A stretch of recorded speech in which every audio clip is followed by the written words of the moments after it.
అందరికీ నమస్కారం అండి. మరి ఈరోజు గెయిల్ ఇండియా లిమిటెడ్ జీకొండూరు ఆధ్వర్యంలో మరి ఈ బుడమేరు ఉప్పొంగి వరద బాధితులందరికీ కూడా ఈరోజు ఆహార పంపిణీ సుమారు 500 ఆహార పంపిణీ చేయడం జరిగింది. నిరంజంగా ఈ పులివాగు బాగా ఉప్పొంగి పాపం చాలామంది నిరాశ్రయస్తులు అయ్యారు. వాళ్ళు ఆర్థికంగా కూడా బాగా ఈరోజు మరి వంట వండుకోలేని పరిస్థితుల్లో ఉన్న కారణంగా మా గెయిల్ ఇండియా జీకొండూరు వారి ఎంప్లాయీస్ అందరూ సహకారాలతో ఈరోజు వాళ్ళకి 500 మందికి ఆహారం పంపిణీ చేయడం జరిగిందండి. ఇది చాలా బాధాకరం. యాక్చువల్గా మరి ఈ వర్షం అది కూడా తగ్గి అందరూ సౌకర్యవంతంగా త్వరగా కోలుకోవాలని ఆ భగవంతుని ప్రార్థిస్తున్నాం.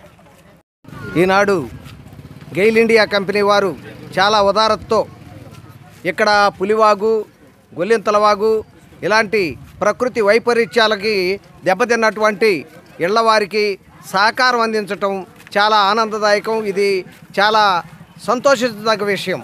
ఎందుకంటే ప్రజలు ప్రకృతి వైపరీత్యాల వలన ఇబ్బంది పడే రోజుల్లో మేమున్నామంటూ ముందుకొచ్చి సహాయం చేయటం అనేది ఒక దాతృత్వం. అయ్యారు ఆయన. అలాగే మన గెయిల్ కంపెనీ వారు కూడా అందరినీ చూసి ప్రజలను ఆదుకోవాలి, ప్రజలకు ఇబ్బంది లేకుండా ఉండాలి. వాళ్ళు అన్నపానాలు లేకుండా ఇబ్బంది పడుతున్నారు, ముంపులో ఉన్నారు అన్న ఒక మీమాంసతో, ఒక ప్రజల మీద ఉన్నటువంటి ఒక భక్తితో సాయం చేయాలని ముందుకు రావటం హర్షించదగ్గ విషయం. దీనికి గెయిల్ ఇండియా వారికి నేను మనస్ఫూర్తిగా కృతజ్ఞతలు మన అందరి తరఫున తెలుపుకుంటున్నాను. అందరికీ నమస్కారం. ఆగస్టు 30-31 తేదీల్లో ఆంధ్రప్రదేశ్ రాష్ట్రానికి ఒక దురదృష్టకర దినాలుగా పరిగణించాల్సిన అవసరం ఉంది. కారణం ఏంటంటే తుఫాన్ ఎఫెక్ట్ ఈసారి కృష్ణా, ఎన్టీఆర్ జిల్లాలు, గుంటూరు జిల్లా ఈ ప్రాంతాల్లో అతి తీవ్రంగా మరి పంటల్ని అలాగే ప్రజానీకాన్ని ఇబ్బంది పెట్టినటువంటి పరిస్థితులు ఉన్నాయి. కారణం అత్యధిక వర్షపాతం ఎన్టీఆర్ జిల్లాలో ముఖ్యంగా జీకొండూరు మండలంలో ఎక్కువ వర్షపాతం నమోదైంది. అటు కొండల్లోనూ అడవుల్లోనూ పడినటువంటి వర్షపాతంతో పాటు తెలంగాణ నుంచి వచ్చినటువంటి వర్షపు నీరు ఏకమవటం వల్ల జీకొండూరు మీద నుంచి వచ్చేటువంటి వాగు నుండి విపరీతమైనటువంటి వరదలు రావటం, అనేక ఇళ్ళు మునిగిపోవటం, దానివల్ల ప్రజానీకం విపరీతమైనటువంటి ఇబ్బందులకు గురి కావడం జరిగింది. అంతేకాదు రోడ్లు మరి వీటన్నిటికీ అపారమైనటువంటి నష్టం సంభవించింది. ఈ ప్రకృతి వైపరీత్యంగా జరిగినటువంటి ఈ సంఘటన మరి జాతీయ వైపరీత్యంగా భావించాల్సిన అవసరం ఉంది.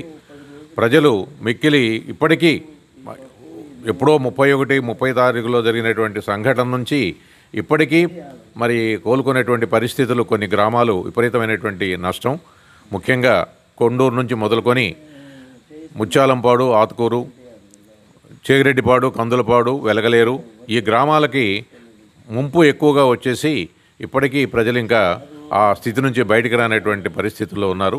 వీటన్నిటినీ మరి స్థానిక ఎమ్మెల్యే గారు విపరీతమైనటువంటి తన సైన్యంతో కూడి చెరువు మాధవరంలో ఈరోజు ఇంటింటికి 2 ప్యాకెట్ల పాలు, అలాగే పులిహార ప్యాకెట్లు, ఆ తర్వాత వాటర్ బాటిల్స్ అన్నీ కూడా మరి పంపకం జరిగింది. అక్కడ స్థానిక సర్పంచ్ గారు, మిగిలినటువంటి పార్టీ అధ్యక్షులు, మిగిలినటువంటి గ్రామ పెద్దలు అందరి సహకారంతో ఈరోజు ఆ కార్యక్రమం చేపట్టి వాళ్ళకి అందరికి కూడా వాళ్ళ అవసరాలు తీర్చడం కోసం ఇవన్నీ కూడా డిస్ట్రిబ్యూట్ చేయడం జరిగింది. మన కృష్ణా జిల్లాలో ప్రకృతి విలతరణం చేస్తుంది. అటు బుడమేరు, తొమ్మండ్రాగు, అట్లాగే గొర్రాలాగు, పులివాగు, ఇన్ని వాగుల సమ్మేళనంతో దాదాపు 40,000 క్యూసెక్స్ వాటర్ ఇక్కడ ప్రవహిస్తూ ఉంది. బుడమేరు మీద, డైవర్షన్ ఛానల్ మీద కేవలం ఒక 10 లక్షల క్యూసెక్స్ వరకే దీని కెపాసిటీ. కానీ గత పాలకులు దాదాపు 5 సంవత్సరాలు 6 సంవత్సరాల పాటు బుడమేరు డైవర్షన్ ఛానల్ని కంప్లీట్గా పూర్తిగా వదిలిపెట్టేశారు. ఎక్కడికక్కడ గన్లు పడిపోయి ఉన్నటువంటి పరిస్థితులు 5 సంవత్సరాలు ఈ ప్రకృతి విలయతనంతో 45 లక్షల క్యూసెక్స్ వాటర్ వచ్చేటప్పటికి ఒకేసారి ఇది 30 సెంటీమీటర్ల పైన వర్షం పడటం వలన ఈ యొక్క విపరీతంగా ఈ విధమైన పరిస్థితి వచ్చింది. దాంతోపాటు గత మరల 4-5 రోజుల నుంచి వర్షం పోయిన తర్వాత కూడా అనేకమైనటువంటి చెరువులు గన్ను పట్టడం వల్ల అటు కోడూరు దగ్గర నుంచి నందిగామ, వెలత్తూరు, ముత్యాలంపాడు అట్లాగే ఈ యొక్క గ్రామాల్లో ఉన్నటువంటి వెలబడం ఈ గ్రామాల్లో ఉన్నటువంటి చెరువులన్నీ కూడా గన్ను పడటం వల్ల ఎప్పుడు వాటర్ అప్పుడు ఫ్లోట్ అవుతా కొంచెం వర్షం పడినా కానీ ఆ గండి ద్వారా బుడమేరు డైవర్స్ ఛానల్కి రావడం జరుగుతుంది. ఈ 5 సంవత్సరాల్లో ఏ రోజున కూడా బుడమేరు డైవర్స్ ఛానల్ మీద ఉన్న రెగ్యులేటర్కి కనీసం ఆయిలింగ్ కూడా చేయనటువంటి పరిస్థితి ఈ రాష్ట్ర ప్రభుత్వం చేసింది. దాంతో ఎక్కడికక్కడ ప్రజానీకాన్ని అస్తవ్యస్తం చేసి మన సింగనగరం, పాయకాపురం అట్లాగే మన నున్న ఇవన్నీ కూడా మన రామరాజ్ నగర్, గొల్లపూడిలో కానివ్వండి ఇవన్నీ కూడా వాటర్ ఫ్లోట్ అవ్వటం వలన ఎన్ని ఇబ్బందులు కలుగుతూ ఉంది.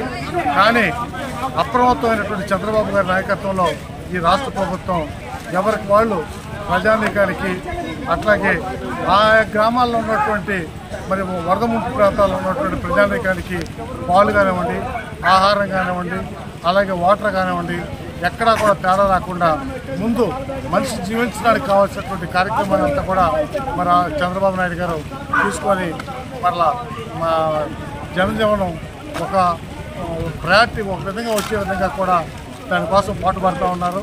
కాబట్టి